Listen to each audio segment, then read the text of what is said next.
Imagine walking into a tavern on a cold winter night and watching a single flower bulb get traded like a winning lottery ticket.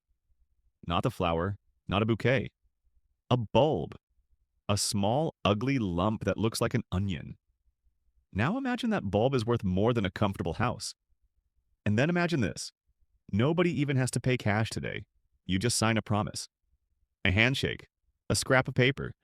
And by the end of the night, that same promise has changed hands 5 times, each time at a higher price, and everyone in the room is convinced they've discovered a cheat code for wealth. That's the legend of Tulip Mania, Holland 1637, when a single flower became a financial instrument and a national obsession. And then, almost overnight, a punchline. But here's the twist. The real story is even more interesting than the myth. Because Tulip Mania wasn't just about greed. It was about status, about social climbing, about a brand new kind of market where people traded wind, paper promises, long before modern stock options, futures, or crypto. This is the story of how a luxury flower turned into a speculative frenzy, why it collapsed in the first week of February 1637, and what the world still gets wrong about it today. In the early 1600s, the Dutch Republic was living through what we now call the Dutch Golden Age.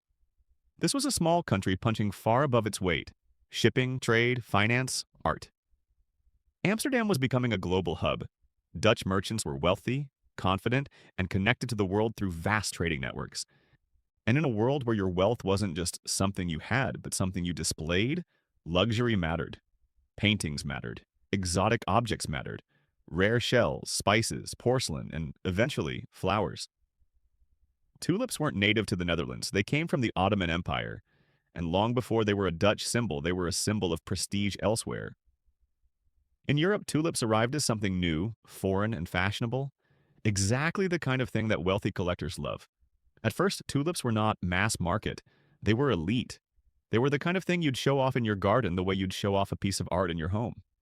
And in the Netherlands, where gardening and collecting fit neatly into a broader culture of display, tulips found the perfect audience.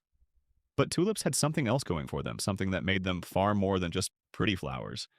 They were unpredictable. Most tulips are solid-colored, but some tulips developed spectacular streaks and flames of color. Red with white, purple with yellow, intricate patterns that looked almost painted by hand.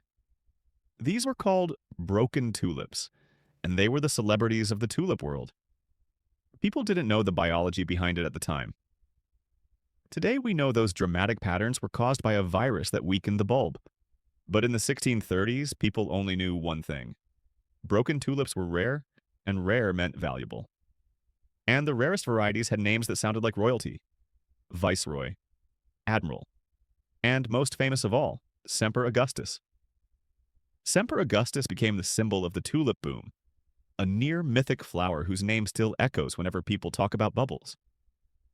In some accounts, a Semper Augustus bulb was valued at around 10,000 guilders at the peak, an amount often compared to the cost of a grand canal house in Amsterdam. But to understand how a flower could even be discussed in the same breath as a house, you have to understand the market structure that formed around these bulbs. Because tulip mania wasn't just people buying flowers, it was people buying contracts. Tulips have a problem if you want to trade them like a normal commodity. For most of the year, the bulb is in the ground. You can't just dig it up every time you want to sell it without damaging it, and you can't easily move it around like sacks of grain. So the Dutch did what markets always do when reality is inconvenient. They invented paperwork. By the 1630s, tulip trading increasingly relied on agreements to buy or sell bulbs at a later date, essentially forward contracts. And because these agreements were often made in informal settings, especially taverns, the whole practice took on a nickname: wind handle, wind trade, trading air. Imagine a market where people don't exchange the asset today. They exchange promises about the asset later, and those promises themselves become the thing being traded. That's not a side detail. That's the core of why prices could rise so fast. In a normal market, if you want to buy something expensive, you need cash or credit. But in a market where you can sign a contract without paying up front, the barrier to entry collapses. Suddenly, you don't need to be a wealthy merchant to own something valuable on paper. You just need confidence that you can sell the contract to someone else before settlement day. That is the timeless fuel of speculative manias. Not the belief that the asset is valuable, the belief that someone else will pay more. And Dutch tulip traders built a social system around it. Groups of traders met in taverns and gatherings often called colleges. They developed their own customs. There were fees, often described as wine money, paid to the seller when a deal was made, a small percentage that helped grease the system. The atmosphere was part marketplace, part social club, part gambling table. And in that atmosphere, the tulip wasn't just a flower anymore, it was a ticket into a richer life. Here's where the story gets even more fascinating. Tulip Mania wasn't necessarily a nationwide frenzy where every citizen was pawning their furniture to buy bulbs, even though later storytellers love to describe it that way. A lot of the wildest popular stories, maids and chimney sweeps becoming overnight traders, mass ruin, suicides in canals, come from later retellings that mixed satire with fact. In the 1600s, Dutch writers produced pamphlets and poems mocking the tulip trade as foolish and immoral. And centuries later, those moral satires were sometimes treated like literal reporting. The more careful historical picture suggests something more specific. A relatively concentrated, high-intensity speculation among networks of merchants and skilled artisans in certain towns, especially places like Harlem, during a short window of time. That doesn't make it less important. In some ways, it makes it more important because it shows how bubbles can form without needing to infect an entire population. You don't need everyone. You just need enough people in the right network, trading with each other, reinforcing each other's optimism, and believing the line will keep going up. And for a brief period, it did. Prices accelerated dramatically in late 1636. Not in 1633. Not in 1634. The real rocket ride happened from about November 1636 into the heart of winter. That timing matters because tulip bulbs are planted in the fall. They sit underground through winter. They sprout as the season turns, and as long as the bulb is underground, it's easy for imagination to take over. A bulb underground is a mystery. A bulb sprouting is a reality check. During the winter of 1636 to 1637, contracts for bulbs, especially rare broken varieties, were changing hands rapidly. Some accounts describe contracts flipping multiple times. The market became more liquid, more social, more speculative. And then, in the first week of February 1637, the mood changed. Not gradually, abruptly. The most famous story is that it began at an auction in Harlem, where buyers simply didn't show up or refused to bid at the prices sellers expected. The auctioneer lowered the asking price. Still no bids. Lowered again. Still nothing. And in a market built on confidence, that silence is deafening. Because if one auction can't clear, it means there may not be a buyer at the next price level. And if there may not be a buyer at the next price level, then the entire logic of flipping contracts collapses. In a mania, people don't ask, "What is this worth?" They ask, "Can I sell it tomorrow?" When the answer becomes uncertain, the mania doesn't fade. It snaps. Tulip prices collapsed in early February 1637. And when people talk about the crash, it's important to understand what exactly was crashing. It wasn't necessarily piles of cash evaporating overnight. It was the market price of contracts, promises, falling apart when buyers refused to honor them. Think about how fragile that is. If a contract says you will pay 3,000 guilders for a bulb in the summer, but by February the market has moved and nobody will pay even a fraction of that, what happens? In modern finance, you have clearinghouses, margin calls, standardized enforcement. In 1637 tavern trading, you had none of that. Many contracts were personal agreements between individuals. Enforcement was messy. And once the market turned, many buyers simply walked away. Sellers were furious because they believed they had sold something valuable. Buyers argued that the contracts were essentially gambling and shouldn't be enforceable at full value. So the crash wasn't just a price chart falling, it was a legal and social crisis. Who owes what to whom when the thing being traded was mostly wind? In the weeks after the collapse, growers and traders looked for solutions. There were proposals to settle contracts at a fraction of their face value, essentially converting the obligation into a kind of cancellation fee. Different towns discussed different approaches. In some places, buyers could cancel by paying a small percentage, but there was no single clean resolution that wiped out the country. Instead, many disputes were handled locally, privately, through negotiation, arbitration, or simply never being resolved at all. And here's another twist. The Dutch economy did not collapse. The Dutch Republic did not enter a prolonged depression because of tulips. Dutch trade remained powerful. The Golden Age continued. The tulip crash was dramatic for the people directly involved, but it didn't topple the financial system of the era. That doesn't mean nobody suffered. If you were a grower counting on a contract price that would finance your future, and suddenly buyers refused to pay, you could be hurt badly. If you were a speculator who had promised money you didn't have, expecting to flip the contract again before settlement, you could be trapped. But Tulip Mania wasn't a modern stock market crash with nationwide leverage embedded in banks and institutions. It was a concentrated speculative episode in a luxury market, amplified by informal derivatives, and then deflated by the simple disappearance of buyers. Still, the prices were real enough to shock people then, and to shock us now. To make this concrete, let's talk about what those numbers meant. The guilder was the currency of the Dutch Republic. A skilled artisan might earn around a few hundred guilders a year. So when you hear about a bulb selling, or at least being contracted for thousands of guilders, you're talking about many years of income. And some of the most famous price records revolve around named varieties. Viceroy is one of the best documented examples, appearing in contemporary tulip catalogs that listed varieties and sometimes recorded prices by weight. There are records of Viceroy bulbs selling for several thousand guilders around early February 1637, depending on size. Semper Augustus is more elusive because part of its fame comes from how rare it was and how often it was used as a symbol. Some sources describe extraordinary valuations, figures like 10,000 guilders, sometimes compared to the cost of a grand house on Amsterdam's canals. Whether every one of those headline numbers represents a completed cash sale or a contract price is exactly the kind of nuance that gets lost in the popular version of the story. But the big picture remains.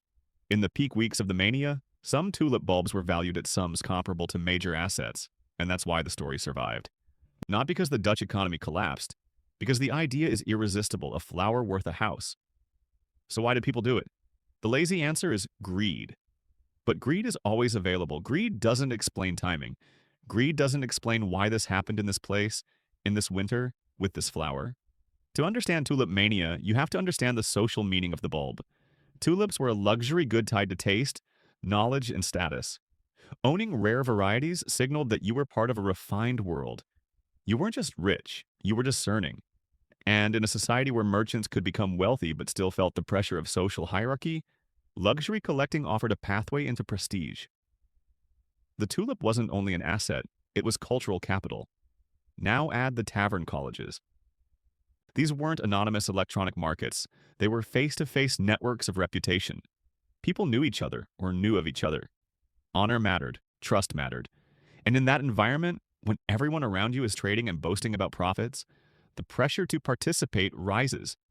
Not because you're irrational, because you're human. And then the contracts themselves change the psychology. If you don't have to pay today, the price feels less real. The numbers become abstract. You can agree to something outrageous because it's a future problem. That's another timeless feature of bubbles.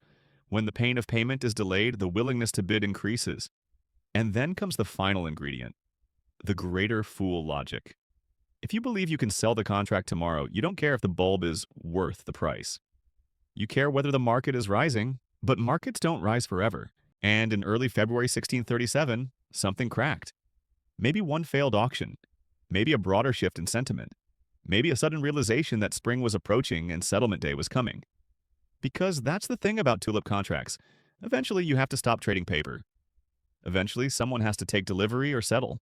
And when that deadline gets closer, fantasy becomes harder to sustain. In a way, the tulip market was a drama staged against the calendar. Planting in autumn, speculation through winter, sprouting in early February, flowers in spring, digging up and delivery later. Time itself was the margin call. And when the market turned, it turned fast. One week, the taverns were full of confident traders. The next week, the market ceased to exist. That phrase, market ceased to exist, captures the terror of illiquidity. In a bubble, people assume there will always be a buyer. But when buyers vanish, the price isn't just lower. The price is unknowable because the asset cannot be sold. That's the moment when a mania becomes a crash. And then came the aftermath. Arguments, lawsuits, negotiations, and an uncomfortable question that still feels modern. When a market is built on speculation and everyone knows it's speculation, what obligations are real? If someone signs a contract in a tavern with no margin posted, no exchange, no clearinghouse, and both sides understood they might flip it again before delivery, was that a binding commercial agreement, or was it gambling? Dutch authorities wrestled with that question, and the responses were fragmented. Some proposed settlement terms that effectively let buyers walk away for a small fee. Courts were reluctant to become the enforcement arm of a market that looked too much like wagering. So, instead of a clean, everyone pays or everyone defaults, the tulip crash dissolved into a patchwork of outcomes. And then, slowly, the tulip returned to being what it had always been underneath the contracts: a flower. But the legend didn't die, because Tulip Mania became a moral story, a cautionary tale, a symbol used by later generations to warn against irrational markets, speculative fever, and the madness of crowds. And it's been recycled again and again during stock booms, housing booms, dot-com booms, crypto booms, because it offers a perfect image: a flower worth a house. But if you want the real lesson of 1637, it's not simply people are stupid. The lesson is more unsettling. The lesson is that sophisticated societies with advanced trade, wealthy merchants, and real financial innovation can still create markets that detach from reality, especially when new forms of trading make it easy to speculate, when social status rewards participation, and when contracts allow people to bet big without paying upfront. Tulip Mania wasn't just a story of greed, it was a story of financial technology, early derivatives, meeting human psychology, and that combination is eternal. Now, here's the part that matters for us today. When people talk about bubbles, they often imagine a single moment when everyone suddenly realizes the truth and panics. But Tulip Mania shows something else. Bubbles can be driven not only by misinformation, but by incentives. As long as prices are rising, participation is rewarded. Even skeptics can be tempted to join, not because they believe in the asset, but because they believe in the market. And when the market is built on promises instead of cash, the leverage is psychological as much as financial. That is why the crash can be so sudden. Because the system isn't supported by deep, committed demand, it's supported by confidence. And confidence is the most fragile asset in the world. So the next time you hear someone dismiss a bubble with a laugh, how could anyone pay that for a tulip? Remember what was really happening in those taverns. They weren't buying petals. They were buying a story. A story that said prices only go up. A story that said you could step out of your station, out of your trade, out of your ordinary life and into wealth and status, if you just signed your name and found a buyer tomorrow. For a few months in the winter of 1636 and 1637, that story felt true. And then, in the first week of February 1637, the buyers stopped showing up. The room went quiet. The auctioneer waited, no bids. And in that silence, one of history's most famous manias ended.